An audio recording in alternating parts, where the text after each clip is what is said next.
व्यक्ति का जो चौथा स्तंभ है, चौथा भाग है मनुष्य।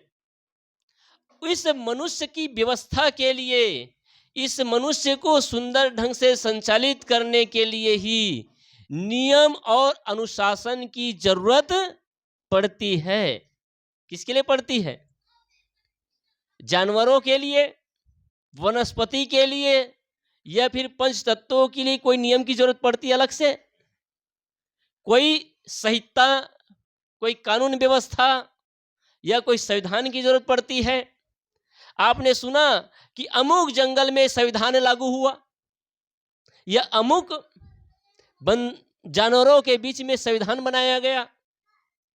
संविधान किसके लिए बनाया गया? किसके लिए? हमारा देश जब 15 अगस्त 1947 को आजाद हुआ, अंग्रेजों के गुलाम थे राजनीतिक दृष्टि से, और उस राजनीतिक गुलामी से हमारा देश जब मुक्त हुआ 1947 15 अगस्त के दिन, तो हमारे देश के जो नेतागण थे उसने विचार किया कि इतने बड़े राष्ट्र को एक व्यवस्था देने के लिए और सुचारू रूप से चलाने के लिए एक कानून होना चाहिए, एक सिस्टम होना चाहिए, एक विधान होना चाहिए, एक व्यवस्था होनी चाहिए। इसलिए एक संविधान सभा का गठन किए, और संविधान सभा का गठन करके कई महीनों के कड़ी मेहनत के पश्चात डॉक्टर भीमराव अंबेडकर के अध्यक्षता में 1949 26 नवंबर को संविधान बना। कब बना? 26 नवंबर 1949 को। उसके ठीक 2 महीना बाद जब संविधान बनकर के तैयार हुआ और हमारे पार्लियामेंट में पास हो गया, वहाँ पर कानून के रूप में उसे स्वीकार कर लिया गया संविधान के उस मूल ढांचे को, किताब को, तो उसके 2 महीना बाद 26 जनवरी 1950 को इस देश के लिए कानून बना दिया गया, लागू कर दिया गया कि आज से हमारा देश इस व्यवस्था के साथ, इस नियम के साथ चलेगा। और आज हम सब 77 साल हो गए हैं उसी कानून व्यवस्था जो भीमराव अंबेडकर की अध्यक्षता में संविधान सभा के माध्यम से संविधान पारित किया गया, बनाया गया, उसी के तहत आज भी अविगत रूप से चल रहा है। उसमें काफ़ी सारे बदलाव हर साल पार्लियामेंट के थ्रू होता रहा है, बदलता रहा है। कहने का तात्पर्य है कि हमारे राष्ट्र को, समाज को व्यवस्था देने के लिए एक संविधान की जरूरत पड़ती है।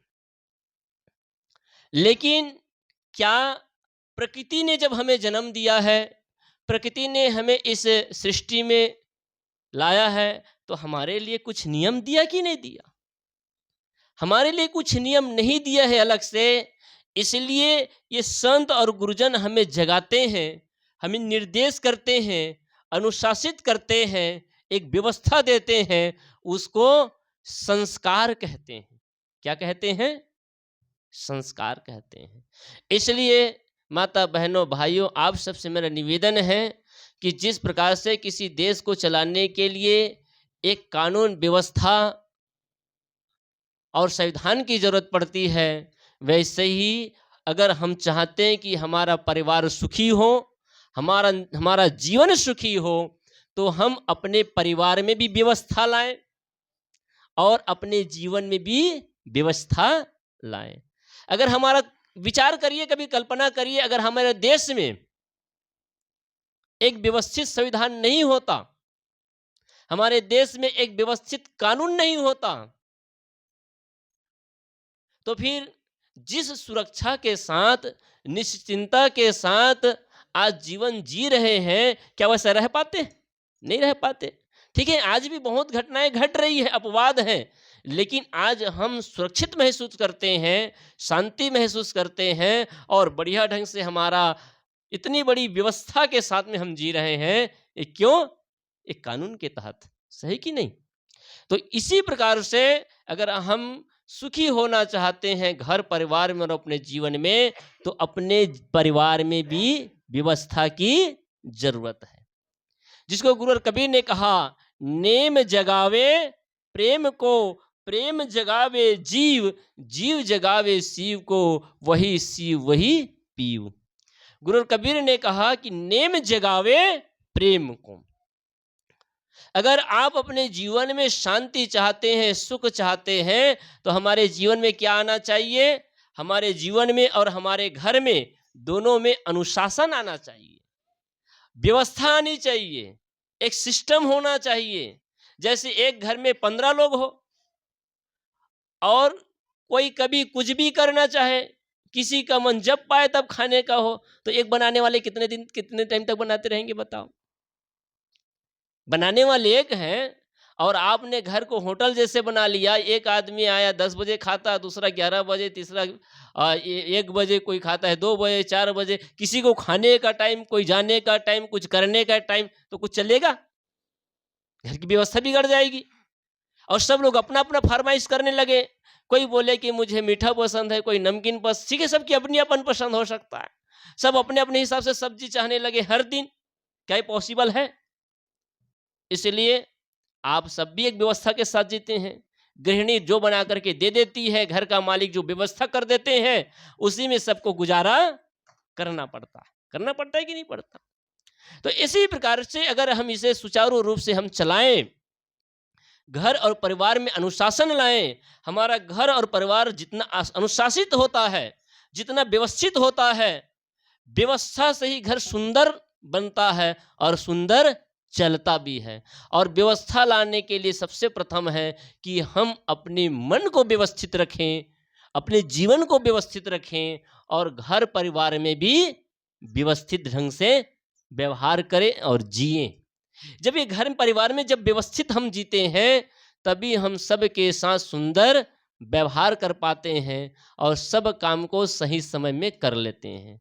अब कोई आदमी सोचे कि नहीं, हम तो आजाद देश के नागरिक हैं, हमें कोई रोक टोक नहीं, हम 10 बजे उठेंगे, कोई कहे 11 बजे उठेंगे, तो काम हो गया ना? हा? चलेगा? नहीं चलने वाला ना भाई। सबकी नियम है।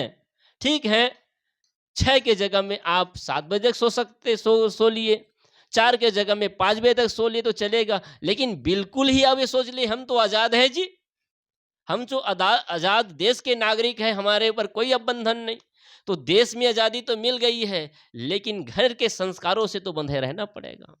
जब तक हम घर के संस्कारों से बंधे रहते हैं, तब तक हमारी जिंदगी सुरक्षित और व्यवस्थित रहती है। और जैसे ही हम घर के, अपने परिवार की, अपनी संस्कृति के व्यवस्था से, संस्कारों से हम ऊपर उठने के लिए सोचते हैं या उसको तोड़ने के लिए सोचते हैं, वैसे हमारा जीवन नरक से डूब जाता है। माँ सीता ने क्या किया? माँ सीता पंचवटी में थी, भैया राम और लक्ष्मण तीनों वहां थे। मृग को देख करके सीता का मन ललायित हुआ। पहले किसने देखा? सीता ने। माँ सीता ने देखा कि इस हमारे जंगल में, इस वन में एक सोने कलर का एक मृग है जो बहुत ही चमकीला है, बहुत ही सुहावना है। उसको देख करके वो मोहित होती है और कहती है कि सुनो जी, इस मृग को चाहे जैसे भी हो पकड़ करके मेरे लाइए, ये न पकड़ में आए तो मार करके लाइए, क्योंकि ये मृग मुझे बहुत ही प्यारा है। तब तक लक्ष्मण आ जाते हैं जंगल से और लक्ष्मण के पास जाकर के राम कहते हैं कि देखो, तुम्हारी भाभी माँ का यह आग्रह है कि मैं उस हिरण को पकड़ या मार करके जैसे भी हो लाऊं, इसलिए तुम अपनी भाभी की रक्षा करना और मैं जा रहा हूं उस मृग को पकड़ने के लिए। लक्ष्मण ने कहा कि भैया, सोने का मृग नहीं होता है, वो धोखा हो सकता है, इसलिए उसके पीछे भागिए मत। राम ने कहा कि ठीक है, अगर वो कोई धूर्त हो, अगर कोई वो राक्षस हो, तो भी मैं उसको मार डालूंगा, लेकिन मैं उसके पीछे जा रहा हूं। लक्ष्मण ने भी बरजा रोका, लेकिन राम ने माना नहीं। पहली गलती राम ने की कि राम ने लक्ष्मण की बातों पर कभी विचार नहीं किया।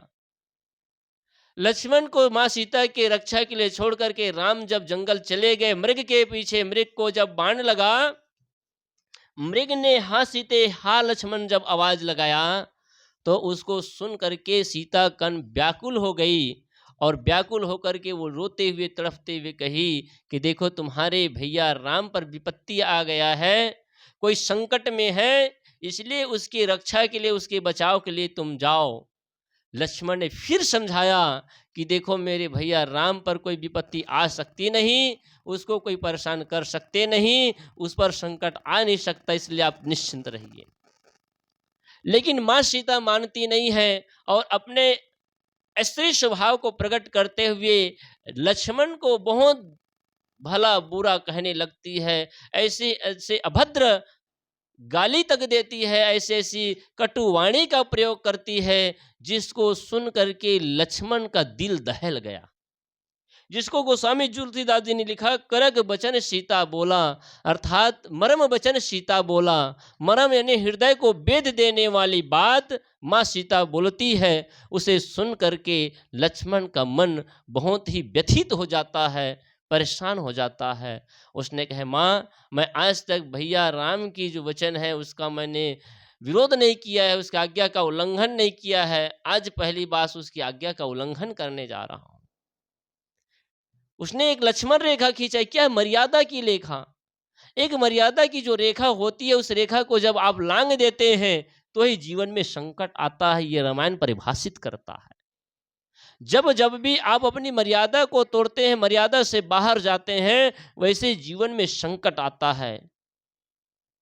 एक व्यक्ति के हाथ में पतंग है, वो धीरे धीरे उड़ा रहा है, उड़ाते उड़ाते उड़ाते उड़ाते पतंग आसमान में पहुंच गया, और उस व्यक्ति के हाथ में उसकी डोरी रहती है। पतंग को अहंकार हो गया कि मैं तो अब बहुत ऊंचाई पर चढ़ गई हूँ, और इतने ऊंचाई पर चढ़ करके अब मेरा कोई बाल बांका नहीं कर सकता, तो मैं जमीन में खड़े हुए व्यक्ति के हाथ में बंद करके क्यों रहूं। आदमी जब थोड़ा पढ़ लेता है, लिख लेता है, पैसा कमा लेता है, नौकरी पा जाता है, और उसके बाहों में जब भुजा में ताकत आने लगती है, तो वो समझ लेता है मुझे अब किसी की आवश्यकता नहीं है, मैं अपने जीवन को चला सकता हूँ, मैं अपने जीवन को आगे बढ़ा सकता हूँ, और मैं दब करके क्यों रहूं। यही सोचता है कि नहीं सोचता। वो आदमी ये भूल जाता है कि जिस माँ ने मुझे जन्म दिया, जिस पिता ने मुझे पढ़ाया लिखाया, जिस माँ के गोद में मैं पढ़ा बढ़ा, और जिन माता पिता के छत्र छाया में मैंने इतना आगे बढ़ा, उस सब कुछ को भूल करके वो क्या करता है, सब कुछ को छोड़ करके आगे बढ़ जाता है। वैसे ही पतंग को अहंकार हो गया कि अब मुझे किसी भी प्रकार से बंधन में रहने की आवश्यकता नहीं है, और फिर मैं भला जमीन में खड़े व्यक्ति के हाथ में बंधा रहूं। अगर आसमान में कोई होता उसके हाथ में बंधा रहता समझ में आता, लेकिन जमीन में खड़े व्यक्ति के हाथ में मैं बंधा रहा हूं, मैं इसमें सातवें आसमान में उड़ रही हूं। और उसने क्या किया, उस पतंग ने उस रस्सी से अपने को चटक करके, धक्का दे करके उसको अलग कर लिया, तोड़ करके उससे अलग हो गया। थोड़े देर में वो जो पतंग आकाश में उड़ रही थी, वो धीरे धीरे धीरे धीरे गिरते गिरते खाई खंदर नाले में जाकर के नष्ट हो गई। जो पतंग स्वच्छंद आकाश में विचरण कर रही थी अब तब तक, वो उस रस्सी से टूटते ही उसका अस्तित्व नष्ट हो गया। इसी प्रकार से आप और हम अपने संस्कारों से, अपने नियमों से, अपने धर्म से, अपने अनुशासन से, अपनी व्यवस्था से जब भी हम दूर भागने का प्रयास करेंगे या उसको तोड़ने का प्रयास करेंगे, हमारा जीवन को दुखी होने से, परेशान होने से, और हमारे जीवन को दुख में बनाने से कोई रोक सकता नहीं है। इसलिए अगर जीवन को सुंदर ढंग से जीना चाहते हैं, सुखमय जीवन जीना चाहते हैं, तो उसका पहला सूत्र है कि जीवन में व्यवस्था हो, जीवन में अनुशासन हो। जीवन में जब अनुशासन और व्यवस्था होती है तो जीवन सुचारू रूप से चलता है और जीवन सुंदर रहता है।